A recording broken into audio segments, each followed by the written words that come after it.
नमस्कार प्यारे बच्चों, मैं आशा वर्मा अपने चैनल हिंदी की नई पुरानी कहानियों में आप सभी का हार्दिक स्वागत करती हूँ। बच्चों, आज जो कहानी मैं आप लोग के लिए लेकर आई हूँ उसका शीर्षक है गिल्लू। गिल्लू यानी कि गिलहरी, जिसे लेखिका ने बहुत ही प्रेम से पाला था और उसका एक बहुत ही प्यारा नाम रखा था गिल्लू। तो बच्चों, और देखते हैं लेखिका इसमें अपने गिल्लू को याद करते हुए क्या बता रही हैं। सोनजूही में आज एक पीली कली लगी है। सोनजूही यानी कि पीले फूलों की एक बेलनुमा पौधा जो दूसरे वृक्षों के सहारे बढ़ता है और उस पर एक पीली कली लगी हुई थी, यानी कि फूल खिलने से पहले उसका जो रूप होता है वही। इसे देखकर अनायास ही उस छोटे जीव का स्मरण हो आया। अनायास यानी कि अचानक ही, स्मरण यानी कि याद आना, जो इस लता की हरियाली में छिपकर बैठता था और फिर मेरे निकट पहुंचते ही कंधे पर कूदकर मुझे चौंका देता था। चौंका देना यानी कि बिल्कुल हैरान कर देना। तब मुझे कली की खोज रहती थी, पर आज उस लघु प्राण की खोज है। लघु प्राण यानी कि छोटी सी जान, जैसे कि गिलहरी। वह अब तक तो सोनजूही की जड़ में मिट्टी होकर मिल गया होगा। यानी लेखिका अपनी गिलहरी के बारे में कहती है कि वह तो अभी तक सोनजूही के जड़मर मिट्टी बनकर मिल गया होगा। कौन जाने सुनहरी कली के बहाने वही मुझे चौंकाने ऊपर आ गया हो, यानी कि फूल बनकर अब वो ऊपर आ गया हो, ऐसा लेखिका को लगता था। अचानक एक दिन सवेरे कमरे से बरामदे में आकर मैंने देखा कि दो कौवे एक गमले के चारों ओर छुआछुअल जैसा खेल खेल रहे हैं। कमरे से बरामदे में यानी कि कमरे के बाहर का जो आगे का जो एरिया होता है उसे बरामदा कहते हैं। छुआछुअल यानी कि छुपन छुपाई जैसा खेल खेल रहे थे। हमारे पुरखे बेचारे न गरुड़ के रूप में आ सकते हैं, न मयूर के, न हंस के। पुरखे यानी कि हमारे जो पुराने पूर्वज। गरुड़ यानी कि एक बड़ा पक्षी, मयूर यानी कि मोर, हंस यानी कि एक सफ़ेद रंग का पक्षी। उन्हें पितर पक्ष में हमसे कुछ पाने के लिए काक बनकर ही इस धरती पर उतरना पड़ता है। पितर पक्ष यानी कि श्राद्ध का वह समय जब हम अपने पूर्वजों को याद करते हैं। काक यानी कि कौवा। इतना ही नहीं, हमारे दूरस्थ प्रियजनों को भी अपने आने का मधुर संदेश इसके कर्कश स्वर में ही देना पड़ता है। दूरस्थ प्रियजनों यानी कि दूर रहने वाले हमारे जो सगे संबंधी होते हैं, और कर्कश यानी कि कौवे की आवाज़ थोड़ी कर्कश सी होती है। उसी की आवाज़ से हम अनुमान लगाते हैं कि हमारे प्रियजन या हमारे मेहमान हमसे मिलने आने वाले हैं। दूसरी ओर हम कौवा और काँव काँव करने को अवमानना के अर्थ में भी प्रयुक्त करते हैं। अवमानना यानी कि थोड़ा अशुभ सा। मेरे काकपुराण के विवेचन में अचानक बाधा आ पड़ी, क्योंकि गमले और दीवार की संधि में छिपे एक छोटे से जीव पर मेरी दृष्टि रुक गई। बच्चों, काकपुराण हमारे एक पुराण का नाम है। विवेचन यानी कि विवेचना करना, सोचना। गमले और दीवार की संधि का अर्थ है गमले के साथ सटाकर रखे गए दीवार के बीच में जो जोड़ होता है उसमें एक छोटा सा प्राणी छिपा हुआ था, जिस पर लेखिका की नज़र पड़ी। निकट जाकर देखा, गिलहरी का एक छोटा सा बच्चा है जो संभवतः घोंसले से गिर पड़ा है और अब कौवे उसमें सुलभ आहार खोज रहे हैं। सुलभ यानी कि आसानी से मिल जाने वाला भोजन।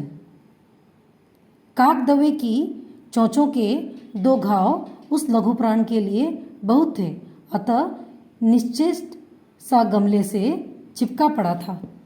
काकदवे का अर्थ है दोनों कौवे, जो 2 कौवे उस गिलहरी के पीछे पड़े थे। निश्चेष्ट का मतलब होता है जिसमें बिल्कुल जान ना हो, एकदम कमजोर सा। सबने कहा कौवे की चोंच का घाव लगने के बाद यह बच नहीं सकता, अतः इसे ऐसे ही रहने दिया जाए। परंतु मन नहीं माना। उसे हौले से उठाकर अपने कमरे में लाई। हौले से यानी कि धीरे से। फिर रुई से रक्त पोंछकर घाव पर पेंसिलिन का मरहम लगाया।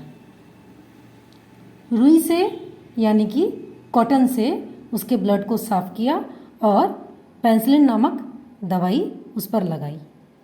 रुई की पतली बत्ती दूध में भिगोकर जैसे तैसे उसके नन्हे से मुंह में लगाई, पर मुंह ना खुल सका और दूध की बूंदें दोनों ओर ढुलक गई।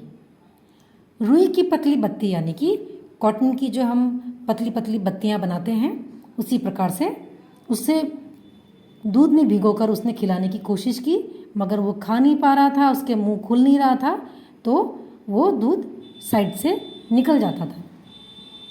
कई घंटे के उपचार के उपरांत उसके मुंह में एक बूंद पानी टपकाया जा सका।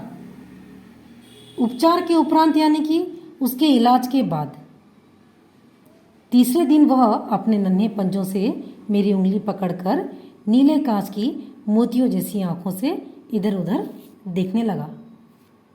3-4 मास में उसके चिकने रोए, झब्बेदार पूंछ और चंचल चमकीली आंखें सबको हैरानी में डालने लगी। चिकने रोए यानी कि मुलायम से, बिल्कुल चिकने से उसके शरीर में जो बाल निकल आ रहे थे। झब्बेदार पूंछ यानी कि उसके पूंछ में जो बिल्कुल लाइन लाइन अलग अलग कलर की, जो काली सफ़ेद इस प्रकार से जो डिज़ाइन बनी हुई थी, ये पूंछ और उसकी नीली चमकीली चंचल सी आंखें सबको हैरान करने लगी कि ये कितना स्वस्थ हो गया। हमने उसकी जातिवाचक संज्ञा को व्यक्तिवाचक संज्ञा का रूप दे दिया और इस प्रकार हम उसे गिल्लू कहकर पुकारने लगे। जातिवाचक संज्ञा यानी कि उसका जो जातिवाचक नाम था गिलहरी, उसे हमने व्यक्तिवाचक संज्ञा में चेंज कर दिया, यानी कि हमने अभी उसका एक नाम उसी से मिलता जुलता गिल्लू रख दिया। मैंने फूल रखने की एक हल्की डलिया में रुई बिछाकर उसे तार से खिड़की पर लटका दिया। हल्की डलिया यानी कि एक हल्की सी छोटी सी टोकरी। वही 2 वर्ष गिल्लू का घर रहा। वह स्वयं हिलाकर अपने घर में झूला झूलता और अपनी कांच के मनकों जैसी आंखों से कमरों के भीतर और बाहर न जाने क्या देखता समझता रहता था। उसकी समझदारी और कार्यों पर सबको आश्चर्य होता था। मनकों जैसी आंखें यानी कि मोतियों जैसी आंखें। जब मैं लिखने बैठती तो अपनी ओर मेरा ध्यान आकर्षित करने की उसे इतनी तीव्र इच्छा होती थी कि उसने एक अच्छा उपाय खोज निकाला। ध्यान आकर्षित करना यानी कि अपने तरफ ध्यान को अट्रैक्ट करना। तीव्र इच्छा यानी कि बहुत ही तेज इच्छा। वह मेरे पैर तक आकर सर से पर्दे पर चढ़ जाता और फिर उसी तेजी से उतरता।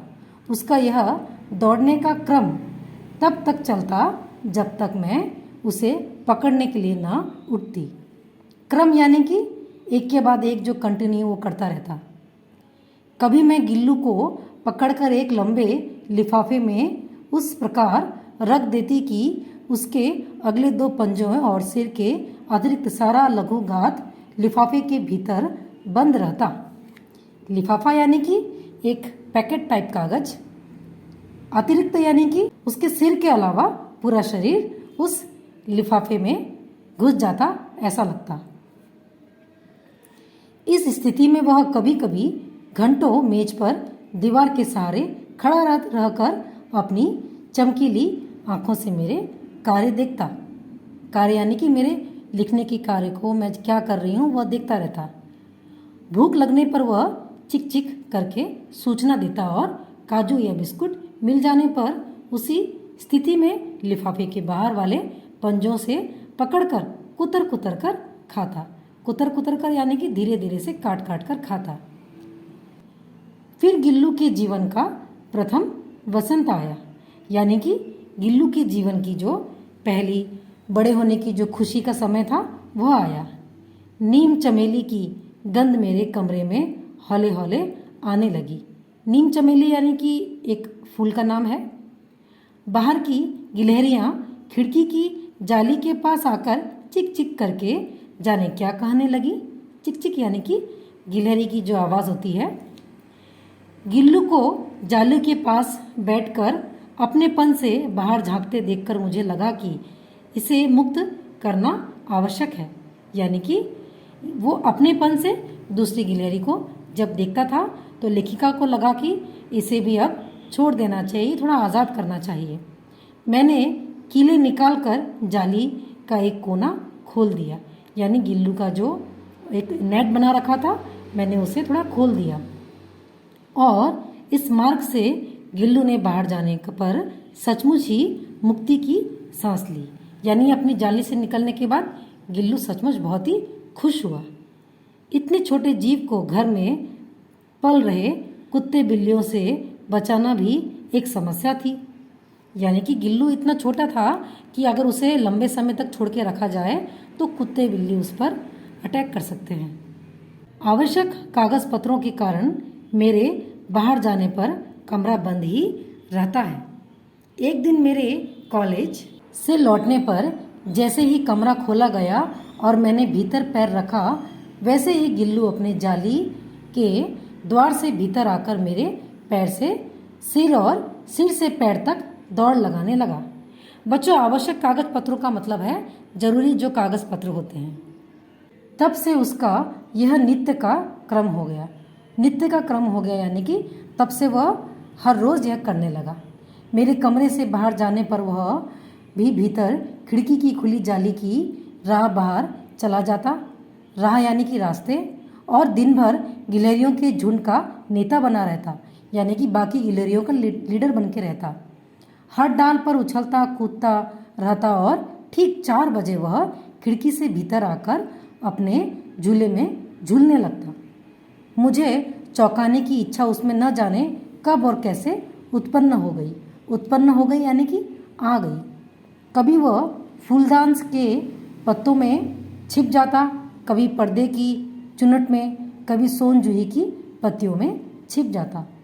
फूलदान यानी कि फूलों का जो गमला होता है हम जो घर में सजाते हैं, और पर्दों की चुनट यानी कि पर्दों में जो प्लेट लगी होती है हमारे घर के अंदर। मेरे पास बहुत से पशु पक्षी हैं, उनका लगाव मुझसे भी कम नहीं है, परंतु उनमें से किसी की मेरे साथ मेरी थाली में खाना खाने की हिम्मत हुई है ऐसा मुझे स्मरण नहीं आता। स्मरण यानी कि याद नहीं आता। गिल्लू इनमें अपवाद था। अपवाद यानी कि विरोध, यानी गिल्लू इन सब से अलग था। मैं जैसे ही खाने के कमरे में पहुंचती, वह खिड़की से निकलकर आंगन की दीवार और बरामदा पार करके मेज पर पहुंच जाता और मेरी थाली में बैठ जाना चाहता। बड़ी कठिनाई से मैंने उसे थाली के पास बैठना सिखाया, जहां बैठकर वह मेरी थाली में से एक एक चावल उठाकर बड़ी सफाई से खाता रहता। काजू उसका प्रिय खाद्य था। प्रिय खाद्य यानी कि प्रिय खाना था, और कई दिन काजू ना मिलने पर वह अन्य खाने की चीजें लेना या तो बंद कर देता या झूले से नीचे फेंक देता था। उसी बीच मुझे मोटर दुर्घटना में जख्मी होकर कुछ दिन अस्पताल में रहना पड़ा। मोटर दुर्घटना यानी कि कार एक्सीडेंट से वो घायल हो गई थी। उन दिनों जब मेरे कमरे का दरवाज़ा खोला जाता, गिल्लू अपने झूले से उतरकर दौड़ता और फिर दूसरों को देखकर तेजी से घोंसले में जा बैठता। सब उसे काजू दे जाते। अस्पताल से लौटकर जब मैंने उसके झूले की सफाई की तो उसमें काजू भरे मिले, जिनसे यह ज्ञात होता था कि वह उन दिनों अपना प्रिय खाद्य कितना कम खाता रहा। ज्ञात होता था यानी कि मालूम होता था। प्रिय खाद्य यानी कि अपना प्यारा, अपना फेवरेट खाना बहुत ही कम खा रहा था उस समय। मेरी बीमारी में वह तकिए पर सिरहाने बैठकर अपने नन्हे नन्हे पंजों से मेरे सिर और बालों को इतने हौले हौले सहलाता रहता कि उसका हटना एक परिचारिका के हटने के समान लगता। तकिए पर सिरहाने यानी कि जो तकिए के सामने, सिर के सामने वो बैठता था नन्हे नन्हे पंजों यानी कि छोटे छोटे पंजों से। परिचारिका यानी कि जैसे उसकी कोई देखभाल करने वाली हो। गर्मियों में जब मैं दोपहर में काम करती रहती तो गिल्लू ना बाहर जाता ना अपने झूले में बैठता। उसने मेरे निकट रहने के साथ गर्मी से बचने का सर्वथा नया उपाय खोज निकाला था।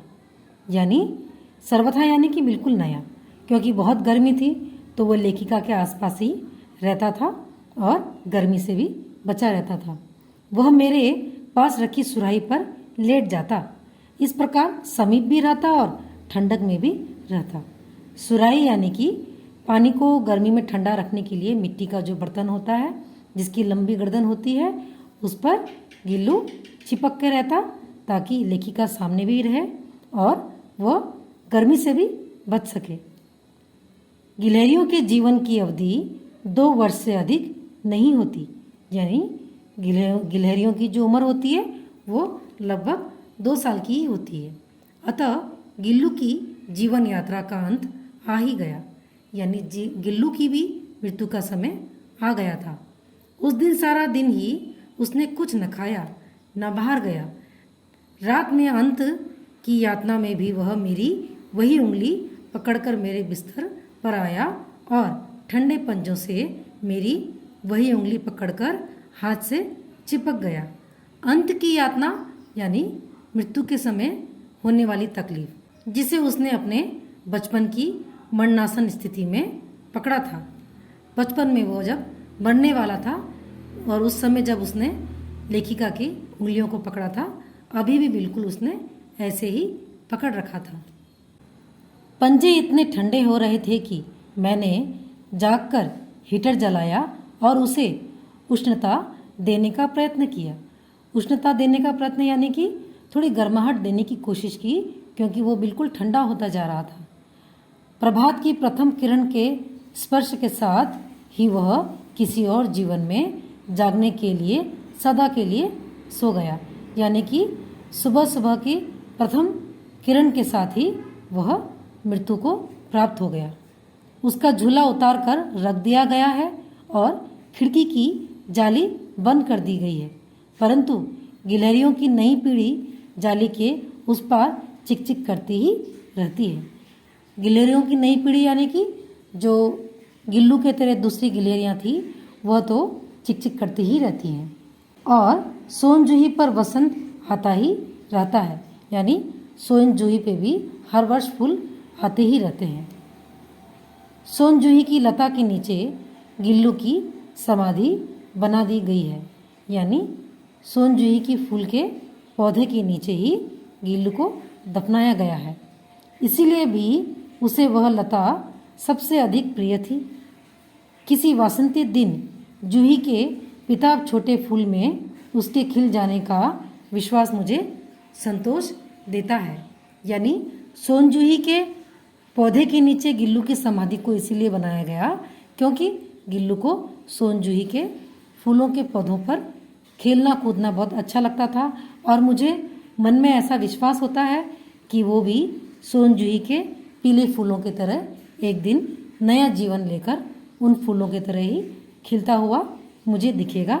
ऐसा सोचकर मेरे मन में विश्वास और संतोष रहता है। तो बच्चों, ये कहानी यहीं ख़त्म होती है। इसकी लेखिका स्वयं महादेवी वर्मा जी हैं।